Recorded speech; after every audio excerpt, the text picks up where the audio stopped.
All right, good morning, ladies and gentlemen. Welcome, welcome, welcome.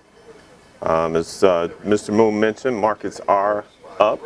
S&P currently up 9.5. Dow's up 103, and the Nasdaq is up 25. So we carried over some zones overnight.